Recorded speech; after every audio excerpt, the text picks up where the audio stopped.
মানুষের অনেক দিনের কষ্ট, অনেক দিনের বেদনা। আমি প্রধানমন্ত্রীকে রিকোয়েস্ট করতে চাইছি, এটা কোনো টিএমসির সমস্যা নয়, এটা কোনো বিজেপির সমস্যা নয়, এটা বাংলার সমস্যা। আমার মনে হয় এখানে দলকে সাইডে রেখে মানুষের দুঃখটা যেন কোথাও যেন উঠে যায়, যেন ঘাটালের মানুষ যেন ভালো থাকে।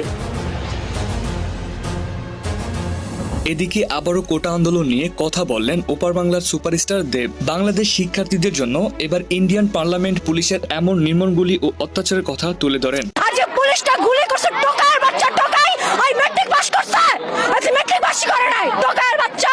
আমি কিছু বুঝতেছি না, আপনারা কি সাধারণ দেখতেছেন না? আপনাদের বিবেক নাই, আপনাদের বিবেক মরে গেছে। আমার ভাইয়ের রক্তে রাঙিয়ে গিয়েছে, আমার বোনের রক্তে রাঙিয়ে গিয়েছে। আপনারা দেখেছেন কিভাবে ছাত্রলীগেরা আমার বোনদের শরীরে অত্যাচার করেছে। তারা মোটা অঙ্কের টাকা দাবি করছে রিমান্ড মাফ করার জন্য, ছাড়িয়ে নেওয়ার জন্য। কোনো নিউজ তো ছড়ান না, একমাত্র যমুনা